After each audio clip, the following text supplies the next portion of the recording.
Oke, bismillah. Assalamualaikum warahmatullahi wabarakatuh. Bismillahirrahmanirrahim. Alhamdulillahirabbil alamin. Wa bihi nasta'inu ala umurid dunya waddin. Allahumma sholli wa sallim wa barik ala habibina wa syafi'ina Sayyidina wa maulana Muhammadin wa ala alihi wa ashabihi wa man tabi'ahum bi ihsanin ila yaumiddin. Amma ba'du. Bismillah. Mari teman-teman kita lanjutkan lagi ngaji filsafat kita. Malam hari ini kita masih ada di sesi tentang cinta di minggu yang terakhir di bulan ini. Semoga tidak bosan ya. Mungkin teman-teman sudah kenyang 1 bulan ini kita ngomong tentang cinta-cinta terus. Tidak masalah. Dikuat-kuatkan, disabar-sabarkan untuk istiqomah ngaji. Pelan-pelan kita nambah ilmu, nambah wawasan, sedikit demi sedikit. Semoga bisa dapat manfaatnya. Alhamdulillah kalau Allah ridho dan berkenan nambah barokahnya. Yo, ngaji kita ini sudah, saya tidak tahu sudah nyampe ke 300 apa belum, kelihatannya yo hampir. Sekali 2 kali lagi sudah nyampe ke sesi 300. Yo mestinya seperti kalau saya lihat di banyak channel-channel YouTube besar itu, komen-komennya isinya biasanya, wah ini daging semua ini. Tapi untuk ngaji filsafat saya tidak berani bilang ngaji kita ini isinya daging semua. Pasti tidak daging semua. Yo, mungkin ada tulangnya, mungkin ada kulitnya, mungkin ada bulunya. Teman-teman yang mendengarkan ngaji, mengikuti ngaji, ya pilih sendiri, cari sendiri yang cocok. Mungkin ada yang suka daging, alhamdulillah semoga ada ya dedelan-dedelan kecil dagingnya. Yang suka tulang mungkin alhamdulillah. Cari sendiri mana bagian tulangnya, mana bagian kulitnya. Silahkan milih sendiri, mencari sendiri mana yang suka, mana yang sesuai. Yang tidak sesuai, buang saja. Dan mungkin ada yang suka tulang, ada yang suka kulit. Yang senang daging juga jangan menyalahkan. Karena selera dan situasi orang itu beda-beda. Bahkan mungkin yang punya darah tinggi, yang punya kolesterol, asam urat, malah harus mengurangi semuanya. Tidak banyak-banyak daging, tidak banyak-banyak tulang, tidak banyak-banyak kulit. Atau kebalikannya, ada yang utuh, suka sapinya, suka kambingnya utuh, tidak segera dimakan, dipelihara dulu. Ini mungkin yang mendengarkan, tapi nanti saja direnungi lagi, kapan-kapan dinikmatinya. Itu juga tidak apa-apa, tidak masalah. Yang penting semangat belajar kita, gairah kita untuk menambah ilmu, nambah wawasan, semoga lebih besar daripada semangat dan gairah untuk menilai orang lain, mencari-cari salahnya orang lain, sibuk dengan orang lain. Semoga ngaji-ngaji filsafat kita ini membuat kita sibuk untuk perbaikan diri kita sendiri. Baik, ini sesi terakhir kita malam hari ini. Kita mencoba menggali pandangan-pandangan cinta yang ada di novel seorang ulama besar kita, pujangga kita, yaitu beliau Hamka. Di novel yang judulnya Tenggelamnya Kapal Van der Wijk. Kemungkinan teman-teman juga sudah membaca novelnya, bahkan mungkin juga sudah melihat filmnya, dan sudah difilmkan novel ini. Ya malam hari ini kita belajar mencari, mengais-ngais sedikit, siapa tahu dari novel ini ada wawasan-wawasan cinta yang ternyata relevan untuk hidup kita. Kalau tentang pengarangnya sendiri sih, kita tidak ragu lagi ya, karena beliau ini kapasitas keilmuannya tidak perlu dipertanyakan lagi. Ketokohannya, teladan perjalanan beliau di dunia ilmu itu sesuatu yang sudah tidak perlu diragukan lagi. Jangankan buku-buku beliau yang isinya luar biasa, termasuk ceramah-ceramah beliau. Riwayat hidup beliau saja itu isinya banyak sekali pelajaran-pelajaran, banyak sekali hikmah-hikmah. Nah, malam hari ini kita coba membuka novel beliau. Yang novel ini sebenarnya dulunya ini semacam cerita bersambung yang diterbitkan di mingguan. Jadi yang namanya Pedoman Masyarakat. Jadi sekitar tahun 1938. Nanti cerita bersambung ini karena penggemarnya banyak yang minta, kemudian diterbitkan jadi buku tahun 1939. Ini ceritanya novel ini selain isinya luar biasa, novelnya sendiri pernah mengalami kontroversi. Dulu ada beberapa orang dari kelompok Lekra. Lekra itu organisasi kebudayaan sayap kiri di Indonesia. Sering dianggap underbow-nya PKI karena yang mendirikan Aidit dan kawan-kawan. Lekra itu kepanjangannya Lembaga Kebudayaan Rakyat. Nanti ada beberapa tokoh dari Lekra yang menuduh tulisannya Buya Hamka ini plagiat dari karya seorang tokoh pujangga dari Perancis yang Baptiste Alphonse Cor yang judulnya Sous les Tiers. Novel ini nanti diadaptasi, diterjemahkan dalam bahasa Arab oleh Mustafa Lutfi Al-Manfaluti dengan judul Majdulin, yang diterjemahkan dalam bahasa Indonesia Magdalena. Teman-teman bisa nyari novel yang versi Magdalena ini. Nah, ada beberapa tokoh Lekra yang nuduh tulisannya Buya Hamka ini yang tenggelamnya kapal Van der Wijk itu plagiat dari novel ini. Yo, kontroversi zaman itu pro kontra rame. Saya tidak tahu, mungkin yang nuduh juga punya argumen. Tapi menurut saya memang kalau dari sisi alur, cerita cinta apapun, teman-teman bisa membaca. Kemarin ada Romeo and Juliet, ada Shirin Khusro, ada Sayap-sayap patah. Itu kan sebenarnya alurnya mirip-mirip saja menurut saya. Jadi ada pelajaran cinta tentang bagaimana cinta itu fitrah, kemudian ada tantangan dari lingkungan sekelilingnya. Kalau di tenggelamnya kapal Van der Wijk ini dari budayanya.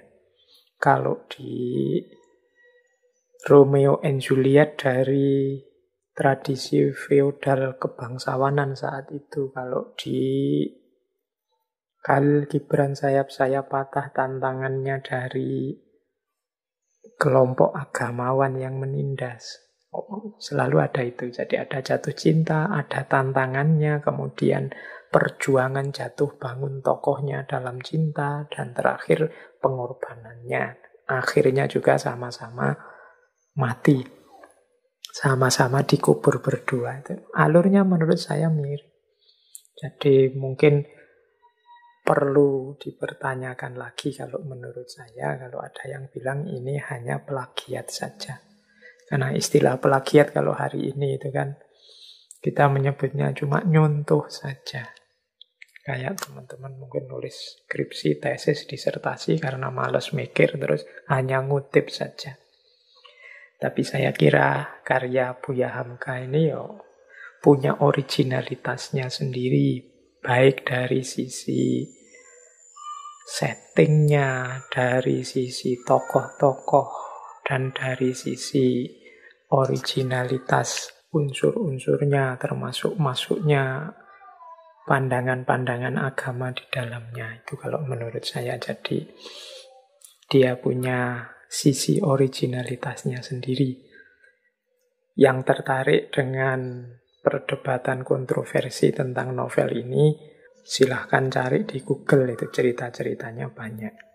Tapi kita malam hari ini tidak sibuk di situ. Kita sibuk untuk menggali makna. Seperti apa sih ulama besar kita ini, pandangan-pandangannya tentang cinta dalam novel Tenggelamnya Kapal Van der Wijk. Baik, saya tidak tahu ini saya harus menceritakan sinopsisnya sebentar atau langsung masuk saja, karena saya kok hampir yakin teman-teman ini sudah ngerti semua ceritanya, tinggal kita uraikan, kita gali makna-maknanya. Oke lah, tidak apa-apa kalau gitu saya ceritakan sebentar saja. Sinopsis pendeknya, tidak seperti Khusro Shirin kemarin yang saya ceritakan panjang lebar. Saya ceritakan ringkasnya saja ya.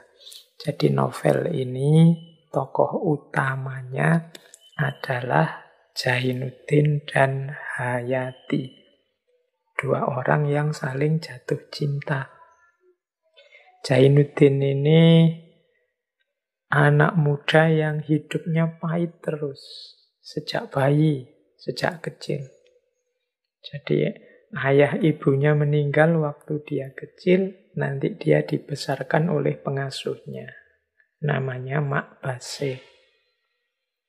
Mengapa pahit? Karena ayahnya ini orang yang terusir dari tanah kelahirannya, dari Padang, dengan budaya Minangnya.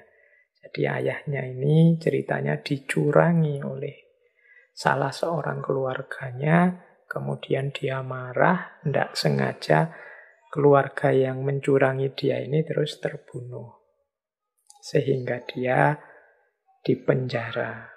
Nanti keluar dari penjara, beliau bekerja di Makassar, diambil menantu oleh tuannya, dan dari situ lahirlah Jainuddin. Tapi ternyata Jainuddin juga tidak lama dalam asuhan ayah ibunya karena mereka berdua meninggal saat Jainuddin masih kecil. Nah, setelah tumbuh dewasa, Jainuddin kembali ke tanah kelahirannya di Padang. Sayangnya, sekarang Jainuddin posisinya sudah sebagai orang asing. Jadi dalam tradisi budaya Minang. Dan dia mengalami banyak kepahitan-kepahitan karena terkucil di sana. Disitulah nanti dia jatuh cinta dan juga dibalas oleh Hayati. Jadi mereka berdua saling jatuh cinta, surat-suratan, dan lain sebagainya. Jadi ini mode cinta-cintaannya masih surat-suratan. Kalau hari ini mungkin teman-teman WA-onan ya, DM-DM-an. Zaman saya dulu masih surat-suratan. Ya, menurut saya lebih puitis. Kalau surat itu lebih romantis.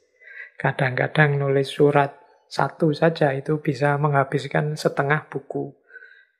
Salah dikit, ganti. Salah dikit, ganti. Merasa tidak enak, ganti lagi. Sampai bisa menghabiskan satu buku itu hanya untuk satu surat saja. Itu momen paling mendebarkan itu setelah ngirim surat terus menunggu balasannya. Ini dibalas apa enggak, balasannya gimana. Itu ada momen-momen luar biasanya. Saya tidak tahu kalau teman-teman hari ini ya mungkin pakai WA, pakai email, apa pakai Instagram, saya tidak tahu. Ya mungkin ada berdebarnya sendiri, ada romantikanya sendiri. Tapi zaman ini masih pakai surat-suratan. Maka nanti di Tenggelamnya Kapal Van der Wijk isinya banyak surat-surat. Ya, teman-teman yang ingin bikin surat yang romantis bisa mengambil inspirasi dari apa yang ada di buku itu.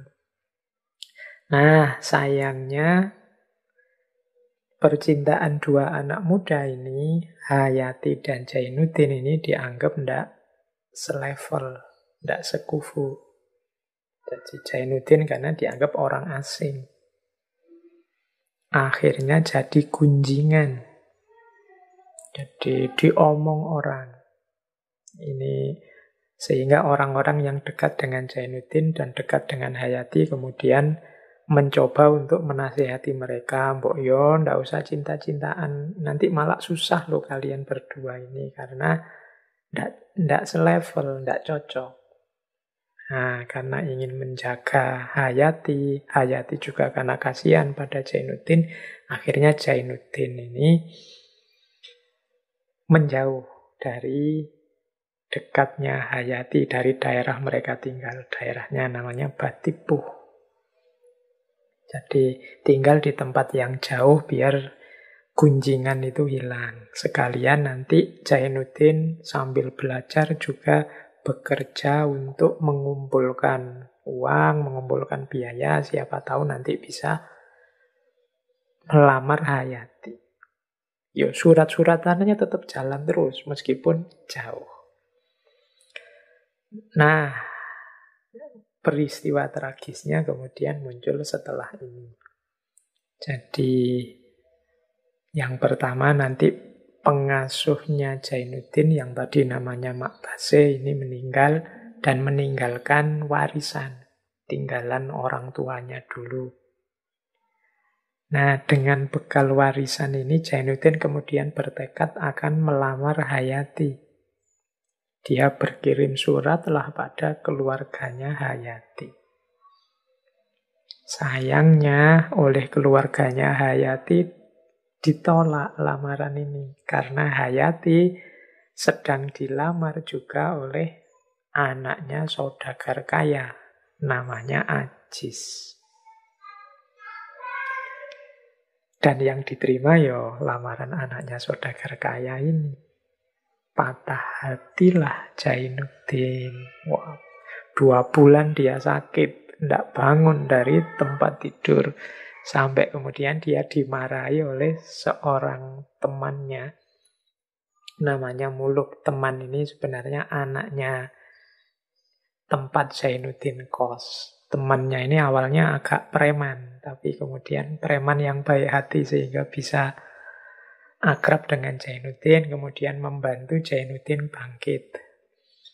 Akhirnya Jainuddin dan Muluk ini berangkat ke Jawa, biar tidak sedih terus di Padang. Di Jawa, karena Jainuddin ini pinter, kemudian dia jadi penulis dengan nama inisial Z dari Jainuddin. Sukses dia nulis, penggemarnya banyak. Yang menunggu-nunggu tulisannya banyak. Jadi dia punya beberapa langganan surat kabar, dia jadi kolumnis, dia jadi penulis cerita. Nah, nanti dari Jakarta dia pindah ke Surabaya. Selain masih aktif nulis, nanti dia mendirikan namanya Tunil. Tunil itu mungkin semacam panggung hiburan, panggung pertunjukan. Yang Jainuddin jadi penulis ceritanya. Kalau sebagai penulis dia pakai inisial Z, nanti di Tunil ini dia dikenal sebagai pemiliknya Tunil dengan nama Tuan Sabir. Selain itu, Jainuddin juga aktif dalam pergerakan anak muda perjuangan. Dia punya klub namanya Klub Anak Sumatera. Nah, jadi Jainuddin di Jawa sukses. Nah, di Surabaya inilah, di tengah-tengah kesuksesannya nanti hadir kembali Hayati dengan suaminya Ajis. Jadi Hayati dan Ajis ini bergabung dengan aktivitas klub anak-anak Sumatera. Bahkan nanti bersahabat dengan Jainuddin. Tapi Jainuddin sudah bukan Jainuddin yang dulu, dia sudah dingin karena kecewa pada Hayati. Jadi dia sudah acuh kalau bertemu dengan Hayati. Ini sangat menyakitkan bagi Hayati. Nah, sampai ada ketika Aziz bangkrut, stres, jatuh sakit. Tidak punya rumah lagi, rumahnya disita. Dan Hayati dan Aziz akhirnya pindah ke rumahnya Jainuddin. Mereka bertiga hidup di rumah yang sama. Tapi saya bilang tadi, Jainuddin sudah bergaya, tidak lagi peduli dengan cintanya yang lama. Nah, cerita selanjutnya, Aziz ini yang bangkrut, yang stres, yang bahkan sakit beberapa lama, kemudian pamit ke Banyuwangi untuk mencari pekerjaan. Tapi nanti sesampainya di Banyuwangi dia malah bunuh diri. Karena mungkin kecewa, depresi dengan kejatuhannya. Dia mengirim surat pada Jainuddin yang isinya mengembalikan Hayati pada Jainuddin. Tapi Jainuddin yang masih kecewa, meskipun sebenarnya ya masih cinta. Karena di ruangan kamarnya Jainuddin itu masih penuh gambarnya Hayati. Tapi dia melampiaskan kecewa, dendam cintanya pada Hayati dengan cara dingin dan tidak peduli. Akhirnya Hayati disuruh pulang oleh Jainuddin, disuruh pulang ke Padang. Disitulah nanti terlibatnya kapal Van der Wijk, karena Hayati pulang ke Padang dari Surabaya naik kapal Van der Wijk.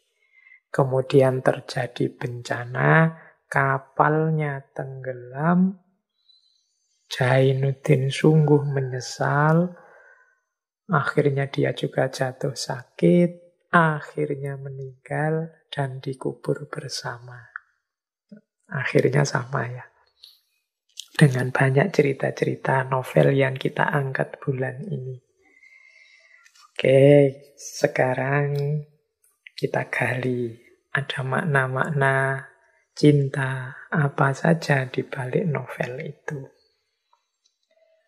Sekedar informasi ya untuk teman-teman tentang kapal Van der Wijk ini. Yo memang digunakan oleh Buya Hamka di novel beliau. Tapi kapal ini bukan kapal fiktif.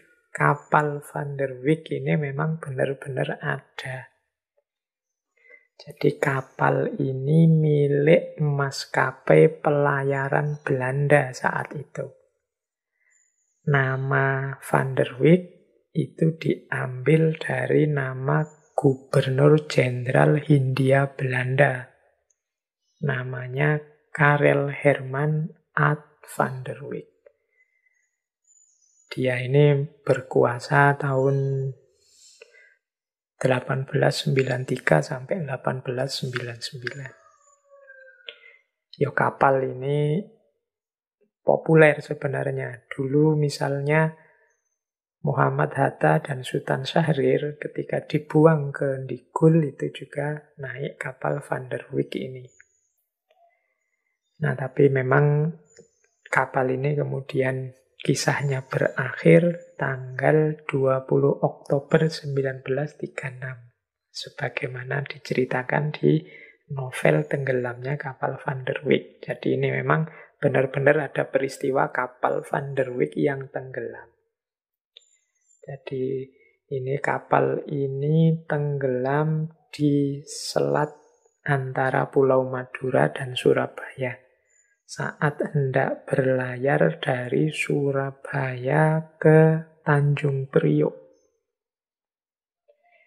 Dari sekitar 250-an orang, kabarnya ya hanya 150-an yang selamat. Termasuk Hayati. Hayati ini selamat sebenarnya, tapi mengalami luka-luka yang sangat parah. Sehingga masih ada momen ketika dia bertemu terakhir kali dengan Jainuddin untuk mengungkap perasaannya. Juga ada momen dia sempat mendengarkan pernyataannya Jainuddin yang masih cinta kepadanya. Jadi masih ada adegan terakhir pertemuan mereka. Karena Hayati sempat selamat meskipun kemudian akhirnya meninggal. Kalau teman-teman mau mencari peristiwa tenggelamnya kapal ini nanti diperingati dengan dibuat satu tugu. Tugu ini adanya di Pelabuhan Brondong, daerah Lamongan. Coba dicari ya di Lamongan. Di situ ada tugu prasasti memperingati tenggelamnya kapal Van der Wijk itu. Yang ada kata-kata di tugu itu ucapan terima kasih kepada para penyelamat. Termasuk para nelayan yang ikut membantu menyelamatkan. Baik, itu tentang kapal Van der Wijk. Kita mulai belajar sekarang tentang cinta yang bisa kita ambil dari novel Tenggelamnya Kapal Van der Wijk. Bismillah, kita mulai. Yang pertama, ini saya ambil dari potongan-potongan yang ada di novel. Pelajaran pertama yang ingin saya sampaikan dari bagian-bagian novel itu tentang cinta adalah jalan masuk dan jalan keluarnya cinta. Di novel Tenggelamnya Kapal Van der Wijk ini, ternyata ada satu pandangan yang menurut saya menarik. Menurut Buya Hamka, jalan masuknya cinta yang paling mudah itu adalah rasa kasihan. Tapi nanti rasa kasihan ini juga, kalau tidak hati-hati, juga akan menjadi jalan keluarnya cinta. Jalan hilangnya cinta. Coba kita lihat ya kalimat-kalimat yang menunjukkan itu di novel Tenggelamnya Kapal Van der Wijk. Dan cinta adalah melalui beberapa pintu. Ada dari pintu sayang, ada dari pintu kasih, ada dari pintu rindu. Tetapi yang paling aman dan kekal ialah cinta yang melalui pintu kasihan itu. Jadi ini ceritanya kan, awalnya memang Hayati ini bersimpati, kasihan terhadap sengsaranya Jainuddin. Jadi dia melihat betapa anak muda ini kalem, pendiam, tapi sering disia-siakan, sering diterlantarkan orang hanya karena dianggap orang asing. Nah ini Hayati ini kasihan. Meskipun Jainuddin tidak tahu kalau dikasihani oleh Hayati. Kalau Jainuddin ya memang senang saja lihat Hayati yang ayu, yang cantik, yang lembut. Tapi awalnya sebenarnya Hayati itu perasaannya adalah perasaan kasihan. Kasihan itu kan, ya kata dasarnya sama sih, kasih, tapi ada akhiran an. Beda dengan cinta, beda dengan sayang. Kalau cinta itu kan fokus pada perasaannya, perasaan sukanya. Kalau sayang itu fokusnya pada perhatiannya. Ada kasih. Kasih itu fokus pada kerelaan untuk memberi, untuk membantu. Nah, kasihan itu dekat dengan itu. Kasihan itu berarti rasaku. Aku letakkan padamu. Dalam arti, kalau bahasa istilah psikologi ini lebih ke empati. Jadi empati, aku turut merasa kesedihanmu, aku turut merasakan kesulitanmu, aku turut merasakan kesengsaraanmu. Orang yang empatik ini mudah nantinya jatuh cinta, jatuh sayang pada yang dia empati. Ya tidak harus laki-laki dan perempuan. Kalau kita kasihan pada tetangga kita yang miskin, pada saudara kita yang yatim, Itu kan nanti ujungnya kita sayang pada mereka, kita cinta pada mereka. Sehingga kita lenyapkan ego, kita membantu mereka. Jadi menurut Buya Hamka, kasihan itu cinta yang paling baik. Untuk jalan yang paling baik untuk memperoleh cinta. Karena tahap selanjutnya dari kasihan itu adalah cinta. Silakan teman-teman setuju apa enggak dengan pandangan ini. Semoga enggak dipakai untuk modus ya teman-teman. Mungkin dipakai untuk modus biar dia jatuh cinta padaku. Tak tampilkan sisiku yang menyedihkan, menyengsarakan biar dia kasihan. Nah, ini menurut saya, mengapa saya angkat? Karena menurut saya ini menarik. Mungkin bisa bahan diskusi teman-teman. Tapi sebaliknya juga, kasihan bisa jadi jalan keluar dari cinta. Jalan keluar itu bukan solusi, tapi jalan cinta turun derajatnya, jadi orang tidak lagi cinta. Hanya kasihan saja. Tuh, kalau ini komentarnya Hamka kepada peristiwa ketika Hayati menerima lamarannya Ajis. Jadi Hayati ini ada momen ketika dia merasa ragu-ragu, merasa Jainuddin ini memang pantas jadi suamiku. Kok ndak update ya, anak ini ndak gaul. Yang lain anak muda-muda seperti itu, dia kok masih saja seperti ini. Ada momen begitu Hayati ini. Nah ini makanya ada kalimat dari Hamka, dari lurah belas kasihan mendaki ke puncak bukit cinta.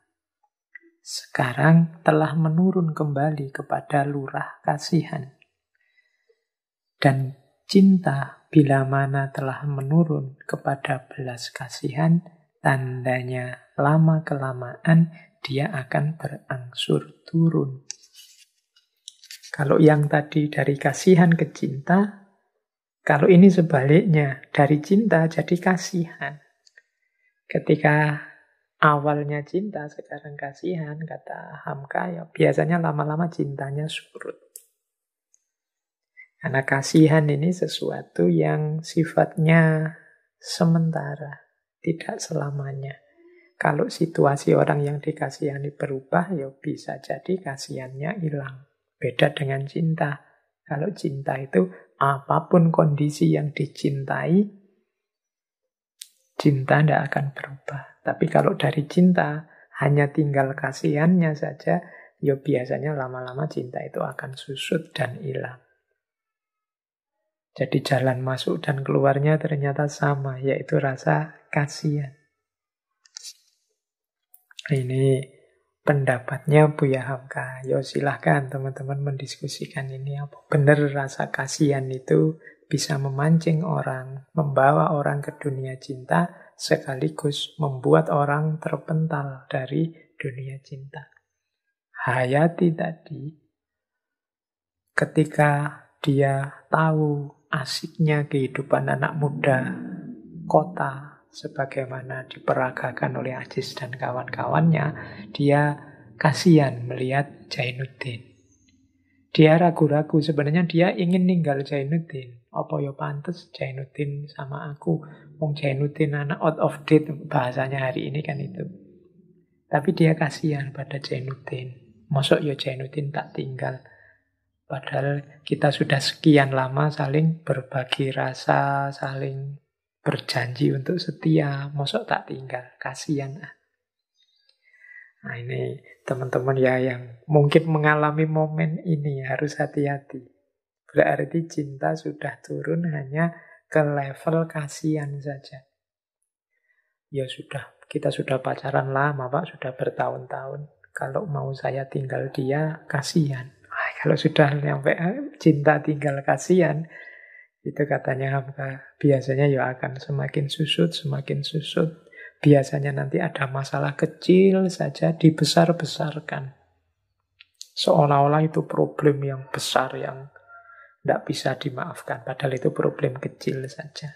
Itu berarti mungkin selama ini sedang ngempet. Hanya kasihan saja mau ninggal kok tidak tega. Khawatir dianggap dia tidak setia. Baik. Ini menurut saya penting, pelajaran pertama untuk bahan refleksi. Wajah cinta kita dalam hidup ini seperti apa? Oke, ini yang unik. Terus kita belajar lagi sekarang. Nah, ini tadi yang saya sebut, ini yang khas, berbeda. Karena yang menulis novel ini seorang ulama. Maka menurut saya ada unsur yang kuat sekali dalam tenggelamnya kapal Van der Wijk ini. Selain budaya Minang adalah, bahasa saya, keterlibatan Tuhan. Bagaimana kita menghadirkan Tuhan dalam kehidupan cinta kita. Itu yang mungkin tidak mudah ditemukan dalam novel-novel yang lain, khususnya kita ya yang Muslim. Karena Hamka kan ulama. Ada banyak sebenarnya bagian-bagian dari novel itu yang menunjukkan hubungan antara laki-laki dan perempuan, menerima bahwa cinta itu fitrah, cinta itu anugerah. Tapi Hamka mengajarkan kita bagaimana mengelola cinta itu agar tidak nabrak norma-norma agama. Bahkan kalau teman-teman nanti jeli, mungkin ada yang ingin pakai jadi bahan skripsi. Kalau sekedar budaya Minang, jadi tentang budaya Minangnya yang agak keras sehingga membuat Jainuddin dan Hayati susah, itu di beberapa bagian novel itu ada nada kritiknya. Kalau yang tentang budaya Minang. Tapi kalau yang tentang syariat ketuhanan itu kelihatan memang Hamka ingin kuat di situ. Tidak boleh nabrak, melanggar norma-norma yang sudah ditetapkan oleh Tuhan. Meskipun sudah jatuh cinta. Nah ini ada kalimat, misalnya ini doanya, keluhannya seorang Hayati. Ketika dia merasa jatuh cinta kepada Jainuddin. Setelah Jainuddin menyatakan cintanya. Coba perhatikan, ini pelan-pelan Hamka mengajari kita cara kita mengekspresikan cinta. Ini keluhannya Hayati kepada Tuhan seperti ini. Ya Ilahi, berikanlah perlindungan kepada hamba-Mu. Perasaan apakah namanya ini ya Tuhan? Tunjukkanlah ya Tuhan, dan nyatalah sudah kelemahan diriku. Apalah pertolongan yang dapat kuberikan? Dia meminta budi kepadaku. Aku hanya Tuhan takdirkan menjadi perempuan, jenis yang lemah. Tidak ada kepandaianku, hanyalah menangis.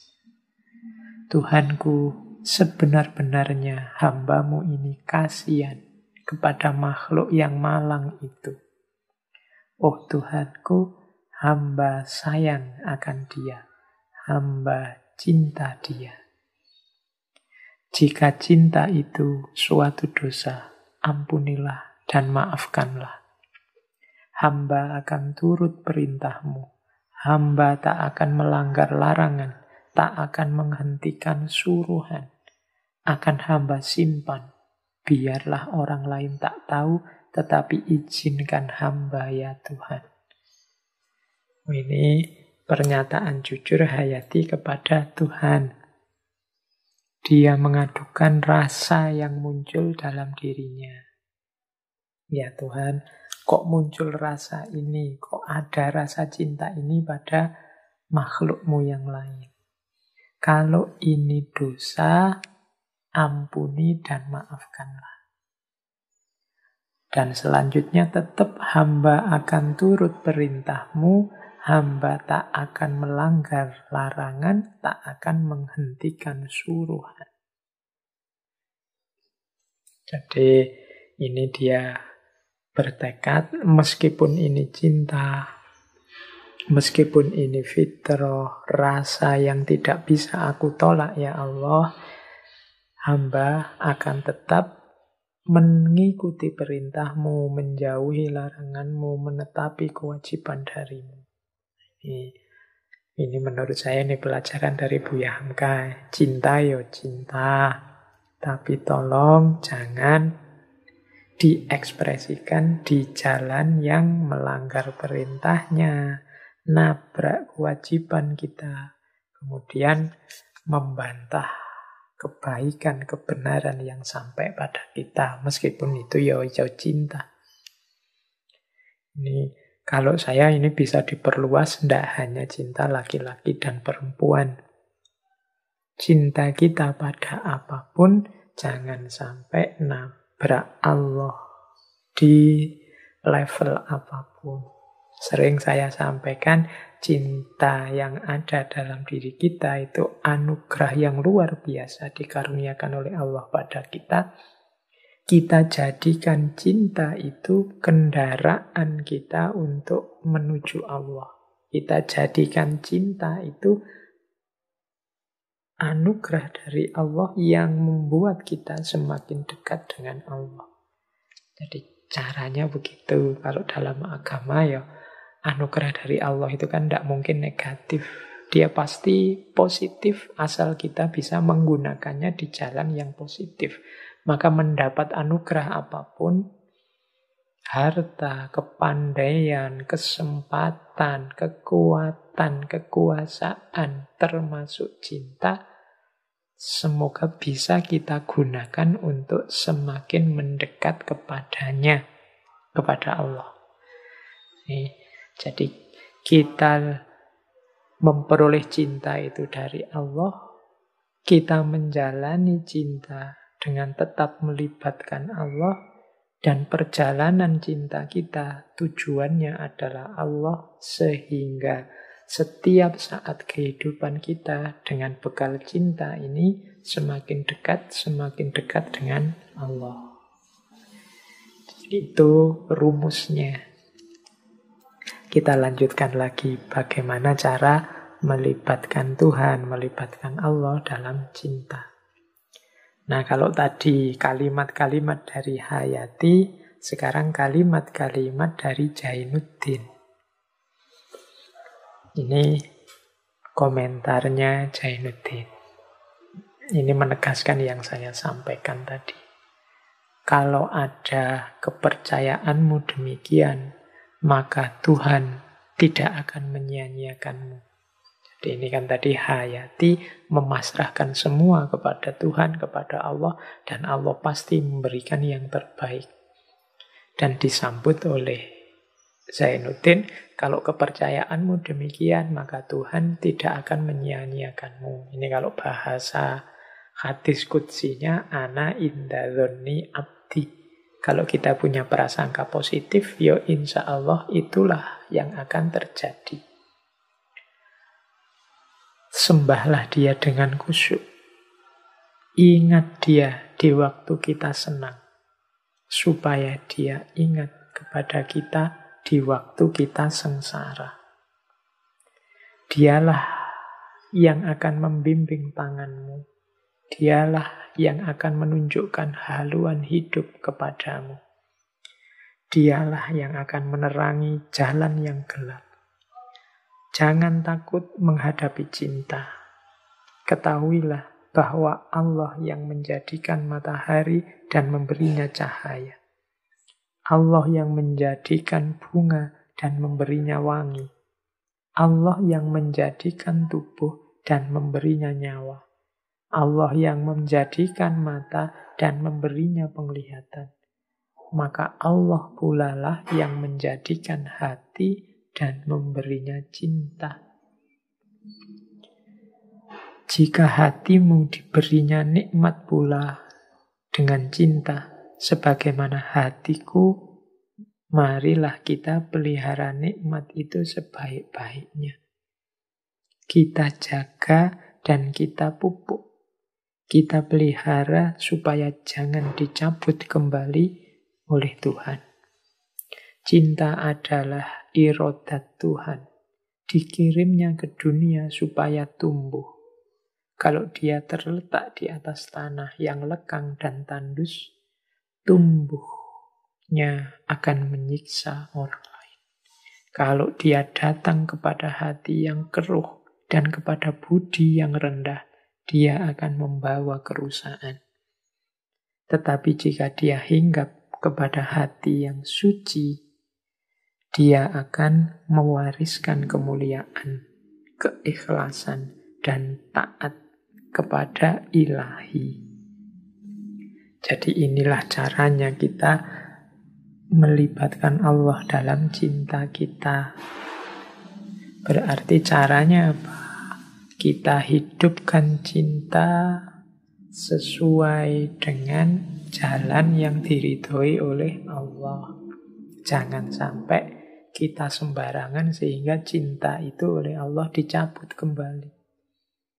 Ini boleh jadi bahan refleksi kita. Misalnya kita jatuh cinta, sekian lama sudah berjanji sehidup semati. Kok tiba-tiba rasa cinta itu rasanya kok semakin berkurang atau bahkan hilang? Mari kita refleksi, jangan-jangan cinta itu kita hidupkan dengan cara atau di jalan yang tidak diridhoi oleh Allah. Dengan jalan yang membuat Allah tidak berkenan. Yus, teman-teman ngerti sendirilah seperti apa jalan yang Allah tidak berkenan itu. Sekarang begitu menggebu-gebu, besok kok tidak ada rasa lagi ya. Dekat denganmu, melihatmu, sudah tidak ada getarannya lagi. Jangan-jangan itu isyarat cinta di dada kita, di hati kita sudah diangkat oleh Allah. Karena kita salah menggunakannya. Kita, kalau dokter itu kita malpraktek. Salah pakai. Jalannya keliru. Semakin menjauh dari Allah. Sehingga Allah mencabutnya. Maka mari kita hidupkan cinta, mari kita hidupkan kasih sayang dalam hidup ini di jalan yang diridhoi oleh Allah. Jangan sampai Allah mencabut kasih sayang yang sudah dianugerahkannya pada kita. Baik, jadi ini hikmah kedua yang bisa kita ambil. Tadi hikmah pertama tentang cinta dan rasa kasihan. Sekarang tentang cinta yang melibatkan Tuhan. Oke, kita lanjutkan. Boleh ambil nafas sebentar, minum-minum dulu. Biar tidak terlalu penuh isi kepalanya. Diberi space dulu sedikit-sedikit. Baik, kita lanjutkan.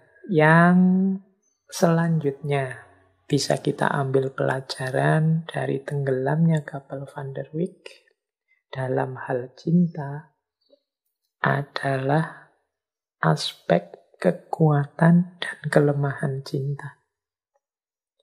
Ini menarik karena cinta ini dalam hidup kita dia bisa kekuatan sekaligus kelemahan. Dia bisa sangat membantu kita meraih apapun yang kita inginkan, sekaligus dia bisa jadi penghalang yang paling kuat, paling susah ditembus, yang meruntuhkan kita. Coba kita belajar beberapa bagian dari novel Tenggelamnya Kapal Van der Wijk. Ini misalnya kalimat ketika Zainuddin dan Hayati akan berpisah sementara. Tadi kan ada ketika hubungan mereka digunjingkan banyak orang sehingga mereka memilih mengalah. Zainuddin menjauh dulu, tidak tinggal di kota yang sama. Nah, ini kalimat perpisahan mereka. Ini kata-katanya Hayati. Zainuddin, kekasihku, berangkatlah. Biar jauh sekalipun ku lepaskan. Tapi harapanku hanya sebuah. Engkau sekali-kali tak boleh putus asa. Jangan diberi hatimu berpintu sehingga kesedihan dan kedukaan masuk ke dalam. Cinta bukan melemahkan hati, bukan membawa putus asa, bukan menimbulkan tangis salih sedan, Tetapi cinta menghidupkan pengharapan, menguatkan hati dalam perjuangan, menempuh onak dan duri penghidupan. Berangkatlah, dan biarlah Tuhan memberi perlindungan kepada kita. Ini kan kalimat-kalimatnya optimis, terasa kuat, terasa tegar. Boleh yang ingin belajar citra perempuan dalam novel Van der Wijk ini, nanti di beberapa bagian kelihatan bahwa Hayati ini lebih tegar, bahkan lebih rasional dalam hal tertentu dibandingkan Jainuddin. Jainuddin lebih banyak main perasaan. Jadi kalau pakai teori yin yang itu, kalau teman-teman baca novel ini rasanya bukan Jainuddin yang, tapi Hayati yang. Sementara Jainuddin itu lebih ke yin. Kalem, pendiam, kemudian tidak banyak bicara, suka menyendiri. Kebalikannya Hayati. Maka kalimat-kalimatnya juga nadanya nada yang, nada semangat, penuh gairah. Sementara ini jawabannya Jainuddin. Kata Jainuddin, amat besar harganya perkataanmu itu bagiku. Saya putus asa atau saya timbul pengharapan dalam hidupku yang belum tentu tujuannya ini, semuanya bergantung bukan kepada diriku, bukan pula kepada orang lain, tetapi kepada engkau sendiri. Engkaulah yang sanggup menjadikan saya seorang gagah berani. Tetapi engkau pula yang sanggup menjadikan saya sengsara selamanya. Engkau boleh memutuskan harapanku, engkau pun sanggup membunuhku. Ini kalimat-kalimat Jainuddin. Ada nada pasrah di situ, ada nada cinta yang sangat dalam di situ, ada nada kesetiaan tak terbatas di situ. Makanya tadi saya sebut ini nadanya lebih ke nada yin. Tapi maksudnya Hamka dengan kalimat-kalimat ini, cinta itu bisa menjadi kekuatan yang sangat besar. Tapi kalau tidak hati-hati bisa juga dia menjadi titik lemah. Ya seperti kata-kata Jainuddin tadi, engkau yang bisa membangkitkan aku dengan semangatku, tapi sebaliknya engkau juga bisa membunuhku. Engkau bisa memutus harapanku, bahkan engkau bisa membunuhku, membuatku sengsara. Bisa juga engkau membuatku orang yang gagah berani. Ini Hamka ingin menunjukkan disitulah kekuatan sekaligus kelemahan cinta. Kalau tidak hati-hati, cinta akan menghancurkan kita. Tapi kalau kita pintar mengelolanya, tepat mendayagunakannya, dia akan jadi kekuatan yang luar biasa. Minggu lalu kita belajar tentang Khusro Shirin. Bagaimana satu orang yang biasa-biasa saja, bukan orang luar biasa namanya Farhat, yang hanya seniman pahat biasa bisa menghancurkan gunung, nembus gunung karena cintanya dan harapannya terhadap cinta.